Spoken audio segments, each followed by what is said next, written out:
Olá, bom dia.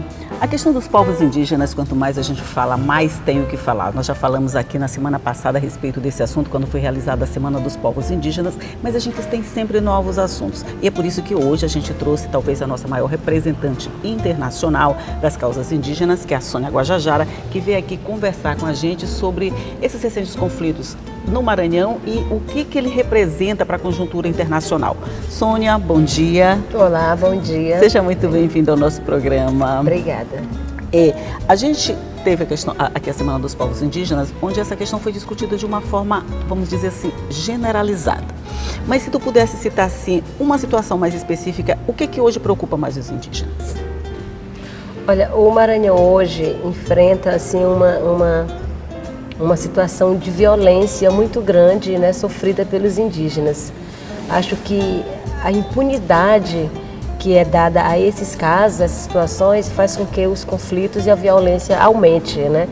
Então a gente tem tido assim muitos casos de assassinatos, né, de mortes de indígenas sem muita explicação, né? E em alguns casos assim a gente percebe que tem até assim, sinais concretos de puro preconceito, racismo, né? Com índios na cidade, né, que estão andando, as pessoas ou ignoram ou não querem, né, aceitar. Então, infelizmente, apesar da gente ter 11 povos indígenas originários do Maranhão, né, atualmente. Só no Maranhão temos 11. Só no Maranhão, porque assim, já teve muito mais. A gente tem uma estimativa aí histórica que no Maranhão tinha 50 povos diferentes, né? Hoje 50, nós temos 11. Hoje nós temos 11. E a gente corre o risco de ter menos ainda daqui para frente? Ou essa discussão toda em torno da questão indígena, de alguma forma, traz uma certa preservação da espécie, vamos dizer assim? Olha, eu acho que não tem mais o risco de diminuir, né? Porque a gente tem, apesar de toda a violação de direitos, né? A pressão do agronegócio, a expansão da pecuária, né, sobre as terras indígenas, tem aumentado muito também a preocupação dos próprios indígenas em manter assim a resistência pela cultura, pela sua identidade, né? E isso a gente tem assim reafirmado cada vez mais, né, essa identidade indígena. Então eu acho que assim todo mundo tem já o seu povo, né, ali tem as suas terras, né, onde o espaço para praticar sua cultura, suas tradições. Então, assim, a gente está cada dia mais buscando fortalecer isso, porque só fortalecendo a nossa identidade a gente consegue se manter também enquanto povo. Eu né? imagino. O fortalecimento dessa identidade, assim, e de alguma forma, ela traz a possibilidade do ressurgimento de algumas etnias que a gente podia imaginar já extintas. Por exemplo, agora a gente teve essa situação do povo Gamela. O povo Gamela já foi considerado extinto há umas décadas atrás, foi considerado extinto, mas hoje a gente está vendo que não, eles estão aí e estão reivindicando os direitos que eles têm. De alguma forma, isso pode acontecer também com outras etnias por conta dessa resistência? Com certeza, sim, né? Porque, como eu falei, eram 50 povos, né? A estimativa no Maranhão. Muitos desses povos tiveram que negar a sua própria identidade para poder sobreviver, né? Então, assim, por um período aí, no período colonial, né? De expansão aí, de povoamento nas regiões, houve muito massacre, né, de povos, extinção de povos realmente assim, mas porque as pessoas tinham que se esconder. E hoje não, a gente tem que falar, tem que dizer, para poder dizer, eu estou aqui, né, a gente continua existindo, vamos buscar a nossa origem. E quando você busca, não tem jeito, né? O Brasil inteiro é originalmente indígena, né? Então, com a gente certeza, chega a ocupar a terra e ainda fica brigando com o dono da casa, mais ou menos isso. Assim, as raízes indígenas, elas ainda estão muito vivas. E aí, com certeza, muitos povos podem voltar a aparecer, porque as pessoas se afirmam, buscam lá a sua ancestralidade, sempre tem uma avó, uma bisavó que foi indígena. E se a pessoa busca isso, né, se afirma enquanto indígena, ele tem todo o direito, né, de resgatar a sua identidade, o seu povo. E esse negócio de dizer, eu tô aqui, eu sou índio, eu tô aqui, é com você mesma, né? Se você assim, pelo mundo inteiro, a gente consegue te ver em manifestações no mundo inteiro. Nessas manifestações, você diz, eu sou índia, eu estou aqui, eu tenho meus direitos, eles precisam ser respeitados. Exatamente. De alguma forma você sente que essa exposição, ela te dá esse respeito? Dá sim, porque eu acho que assim, você tem que assumir isso, né? Você tem que chegar e dizer quem você é. Se você não diz quem você é, se você não se afirma, como é que as pessoas vão também te conhecer, vão te entender, né? Então acho que a gente está hoje em dia assim, reafirmando cada vez mais isso, né? Aqui no Maranhão também, ainda a gente tem a situação, por exemplo, tanto do Gamela quanto do povo Tremembé, né? Que o Tremembé não é originário do Maranhão, é originário do Ceará, mas estão aqui há 30, 40, 50 anos aqui no estado do Maranhão.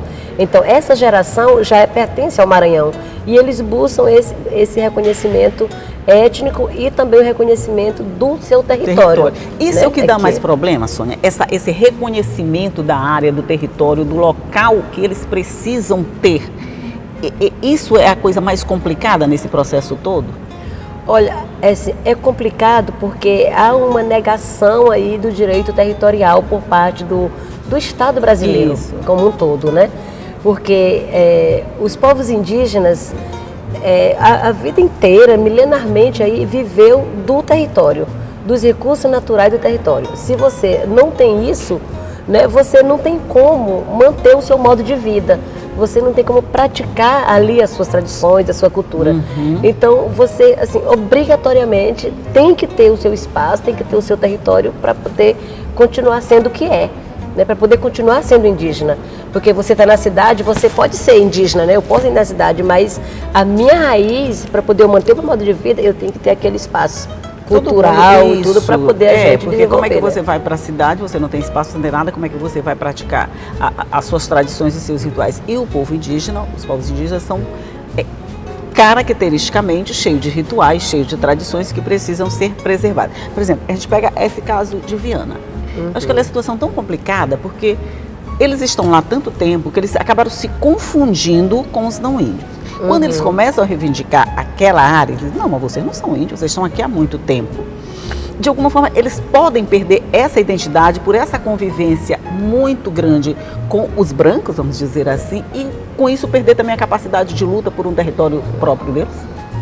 Eu acho que isso já foi um risco muito, muito maior, né?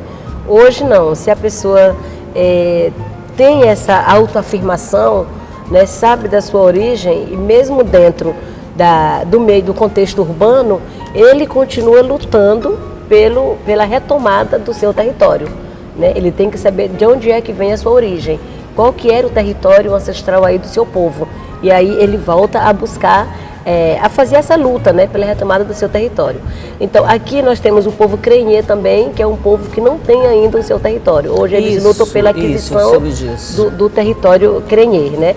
Aí então tem o Gamela, o Crenhê e o Tremembé, que são ainda os três povos que estão nessa situação aí, né, de conseguir essa garantia territorial. Ok, sobre isso nós vamos continuar conversando no próximo bloco. Vou fazer um rápido intervalinho, a gente volta já já. Só um minutinho, eu volto logo.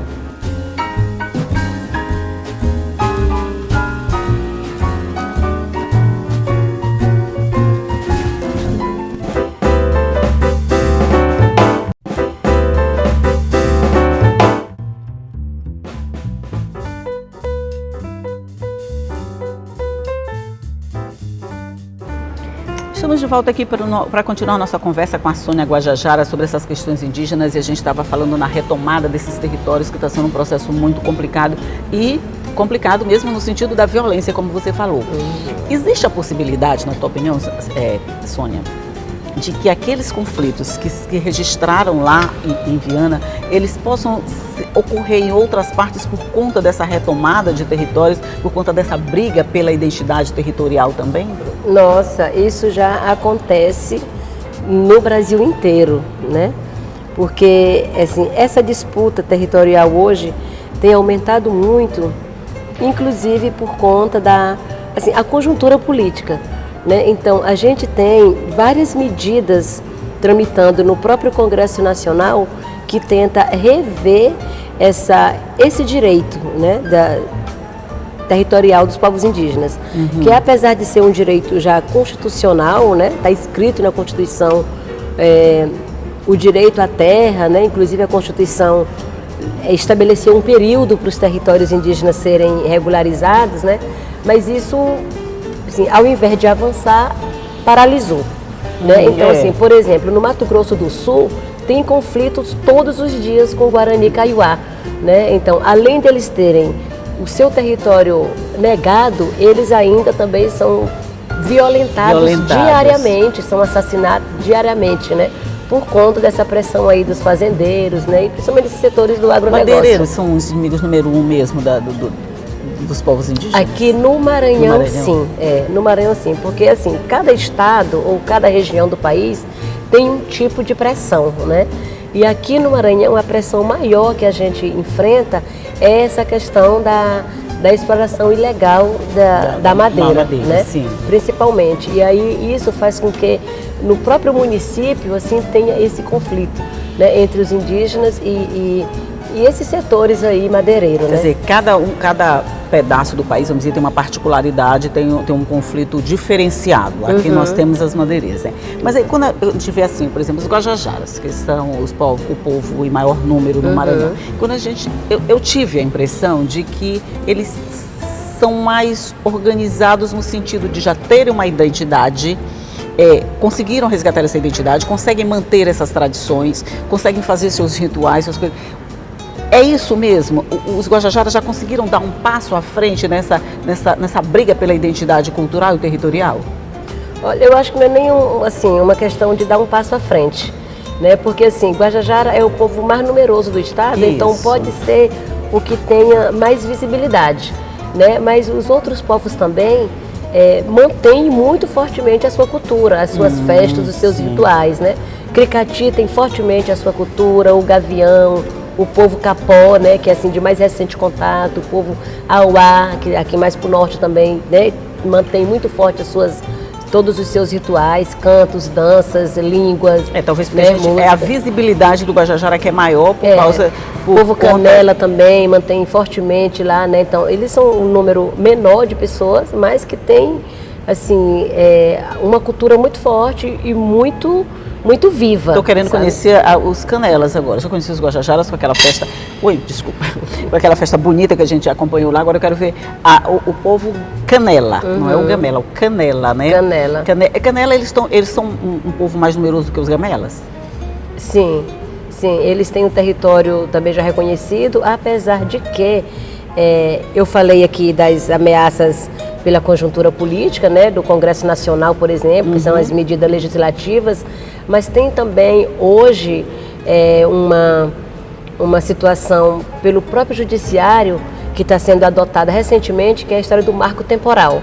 Né? E aí o marco temporal é quando o STF, e agora já com o consentimento, né, assinado pelo presidente, né, pelo Temer, de que alguns territórios indígenas eles podem ser reconhecidos se comprova a presença física de povos indígenas naquela região a partir de 88, a partir da Constituição Federal. E isso não existe, isso, né? Em 88 está bem aqui. Então, assim, como que o próprio Judiciário ou o Estado brasileiro quer agora dizer quando que começa a nossa história, né? Quando é que isso está...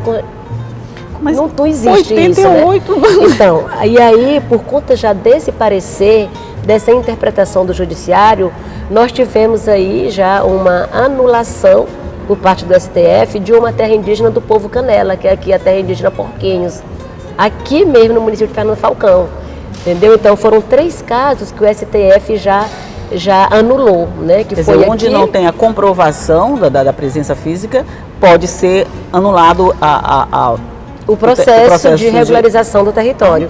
Enquanto que, assim, em muitos casos, não se comprova a presença física ali naquele espaço exatamente por conta de conflitos. Sim, né? Foram expulsos por epidemias, por doença, alguma coisa aconteceu para ele não estar ali naquele período. Mas todos os indígenas sabem os limites aí do território tradicional, né? Então, teve 2 terras negadas no Mato Grosso do Sul também, né? E essa aqui no Maranhão, que para nós isso é muito grave. Muito grave. Isso pode continuar acontecendo em várias outras regiões. E agora, na próxima segunda-feira, dia 16, vai ter um julgamento no STF, também de mais 3 casos. E aí nós estamos agora lançando uma campanha, né, a nível nacional e internacional, dizendo não ao marco temporal, Porque como que vai temporalizar aí o tempo de existência indígena, né? Num determinado espaço. E essa temporalização, eles estão votando muito recente, né? Claro, a partir da Constituição, porque diz que é a Constituição que garante o direito. Só que a Constituição, ela somente escreveu esse direito. Mas o direito dos povos indígenas sobre seu território é um direito originário.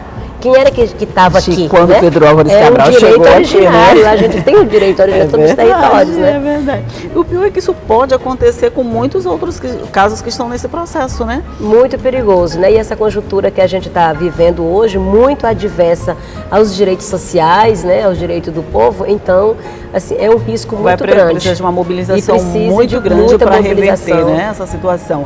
Mas olha, de novo nós vamos fazer um intervalozinho, mas a gente volta já já para continuar conversando. É só um minutinho.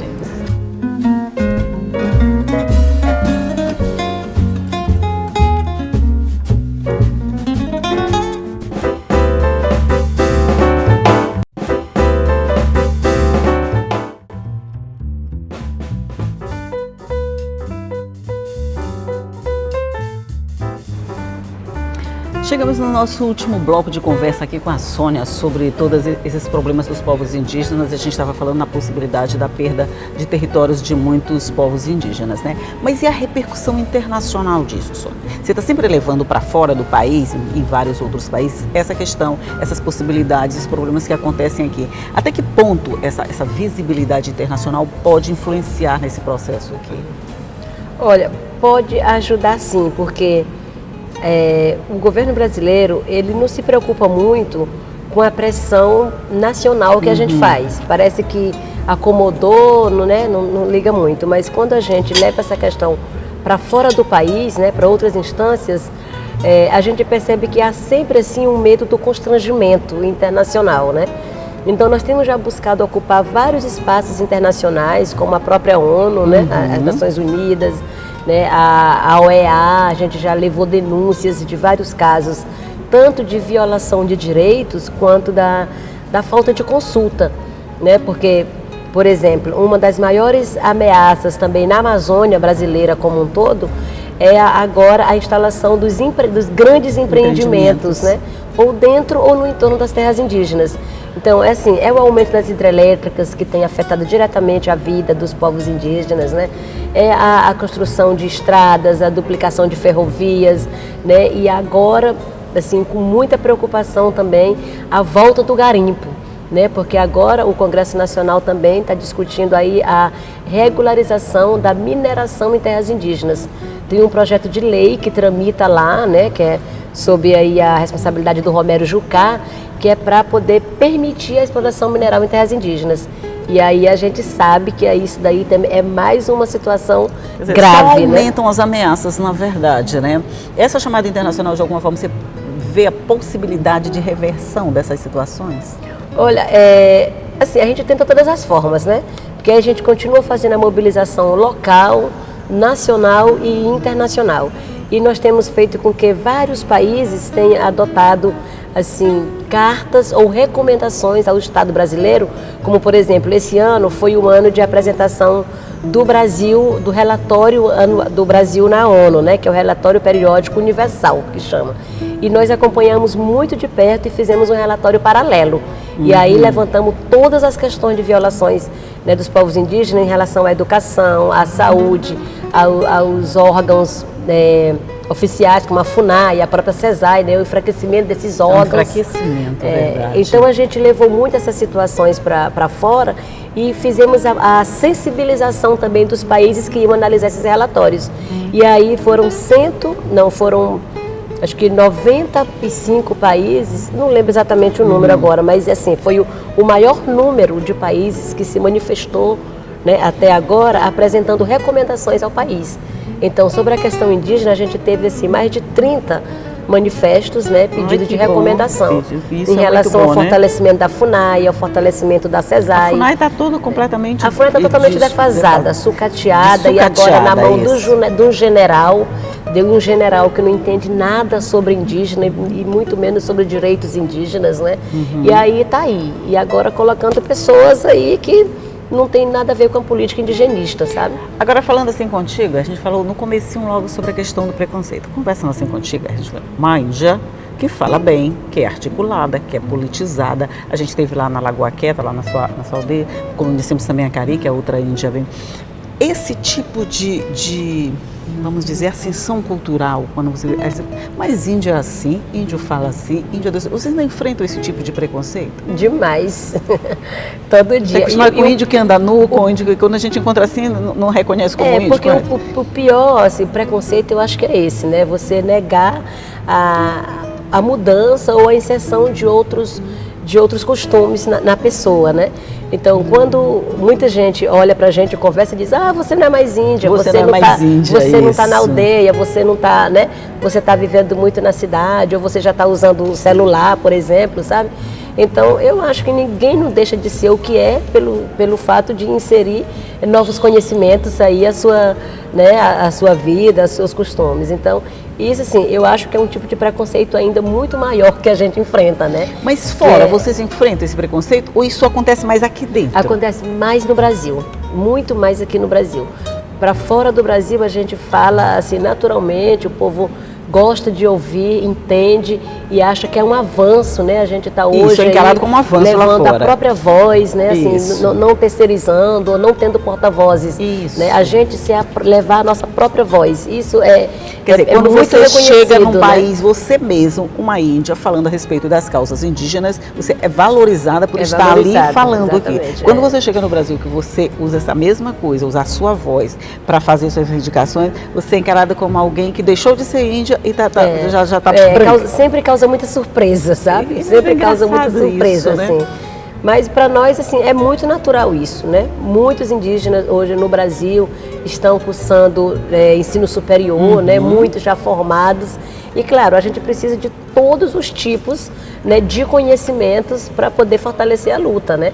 E o nosso conhecimento, ele precisa se somar aí ao conhecimento da faculdade, né? Da universidade. Por exemplo, você é técnica em enfermagem, você é bacharel e é pós-graduada. Em educação especial. Em educação especial. Aí quem vê uma pessoa com esse currículo, se não te apresentar como índia, vai dizer, isso aqui não é índia, não. Chega a Cari, ela se formou já. Não é índia de verdade? As pessoas perguntam assim, não, sou de pelúcia. Não. De pelúcia. Não, sou de pelúcia, sou de verdade. Eu acho muita ignorância da parte da pessoa que faz esse tipo de pergunta. Mas entendeu? Não é, você é índia de verdade. Gostei dessa pergunta, você é índia de verdade? Não, você é de mas é muito comum ainda a gente escutar esse tipo de coisa, sabe? É muito comum, assim, aqui no Maranhão, no Brasil todo. E assim, o mais impressionante que eu acho ainda é, aqui mesmo no nosso estado, aqui em São Luís, sendo mais específica, né? As pessoas, aqui no Maranhão ainda tem índio? Não sabia que aqui tinha índio, entendeu? Dá vontade de dar uma resposta muita gente fala, sabe? Digo, não, você que era no lugar errado, né? A gente é daqui. Mas você que não era daqui. Então, a gente está brincando, mas a situação é complicada mesmo, né? Quer dizer, você ainda tem muito que lutar, você ainda tem muito que avançar nessa briga para garantir essa identidade, tanto cultural, principalmente territorial, né? Que eu imagino que essa identidade territorial é que garante a tradicionalidade, a perpetuação, que sem lugar como é que vocês vão fazer alguma coisa? Então, o jeito é continuar brigando. É o jeito, não tem outra forma de fazer essa luta se não for com a mobilização, com a pressão. E a luta é simplesmente por justiça e por respeito aos direitos, né, conquistados. Pois, Sônia, continue nessa luta. É uma luta bonita, sim, dá trabalho, como toda luta, dá trabalho, mas o resultado, quando o resultado vem depois da luta, eu acho que fica muito melhor. Não precisa ser uma luta tão sangrenta como essas que a gente está tendo aqui, mas é uma luta e valoriza, sim, a conquista depois. Claro. Tomara que a gente sabe que também a gente luta por nós hoje, né? A gente luta também pelas gerações futuras. Então, pode não chegar um retorno hoje, né? Mas em algum momento chega para outras pessoas. Acho que isso é que é importante. Ok. Sônia Guajajara, muito obrigada pela sua participação no nosso programa. Continue essa luta. A gente acompanha muito a sua luta pela internet, por todos os lugares por onde você vai divulgando a importância da preservação dos valores indígenas no Brasil. E é bom que lá fora você seja respeitada e que a gente aprenda a respeitar aqui também. Muito obrigada e bom dia para você. Obrigada, viu?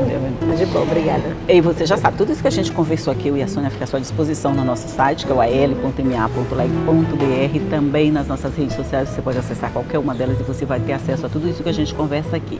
E já sabe, sabe que todo dia eu estou aqui esperando você, cedinho, às 8h30 da manhã. Notícia, informação, entrevista, tudo para deixar o seu dia bem produtivo. Tchau!